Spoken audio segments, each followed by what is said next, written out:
రాజ్యసభ సభ్యులు మన పార్లమెంట్ అభ్యర్థి నెల్లూరు జిల్లా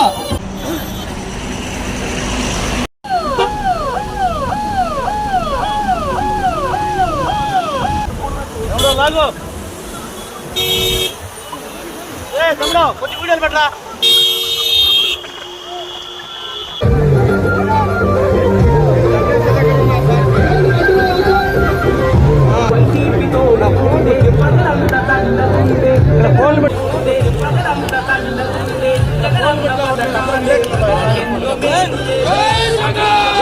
నమస్కారం.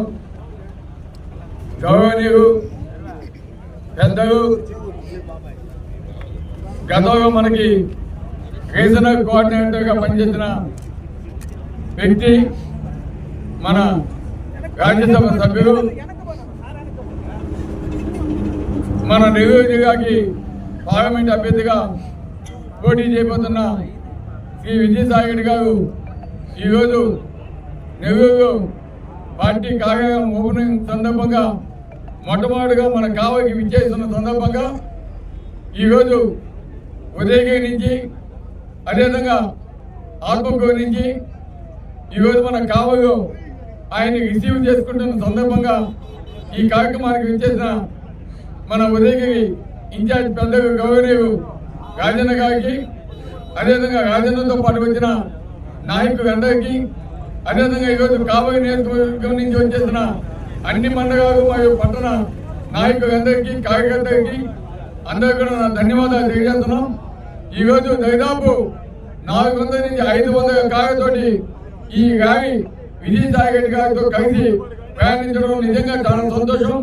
ఈ కార్యక్రమానికి ఇంత ఉదయాన్నే కూడా మీరందరూ ఎంతో ఉత్సాహంగా ఈ కార్యక్రమంలో పాల్గొన్నందుకు ప్రతి ఒక్కరికి కూడా ధన్యవాదాలు తెలియజేస్తున్నాను. ఇదే జోషు వైఎస్ఆర్సీపీ ఎప్పుడు కూడా ముందుండాలని కూడా నేను కోరుతున్నాను. ఎందుకంటే ఈరోజు విజయసాయిరెడ్డి గారు నెల్లూరు పార్లమెంట్ అభ్యర్థిగా పోటీ చేస్తున్నాడంటేనే ఈరోజు తెలుగుదేశం గుండెలు రైలు పరిగెత్తున్నాయి. ఎందుకంటే గతంలో మనం విపిఆర్ గారికి ఇక్కడ మనం పార్లమెంట్ అభ్యర్థిగా పోటీ చేయమని చెబితే ఆయన ఈరోజు మన పార్టీని మన క్యాడర్ని అందరినీ కూడా మోసం చేసి ఈరోజు తెలుగుదేశం పోయిన పరిస్థితి మనం చూసాం. అందుకే ఈరోజు అందరూ కూడా సన్నద్ధమవ్వండి, తగిన బుద్ధి చెప్పాల్సిన అవసరం ఉంది. తెలుగుదేశానికి గతంలో ఏ విధంగా బుద్ధి చెప్పారో దానికంటే రెట్టింపుగా చెప్పాలి. రెట్టింపు మెజార్టీ కూడా అందరికీ వచ్చే విధంగా అందరం కూడా పిలిచారని కూడా మీ అందరికీ తెలియజేస్తున్నాం.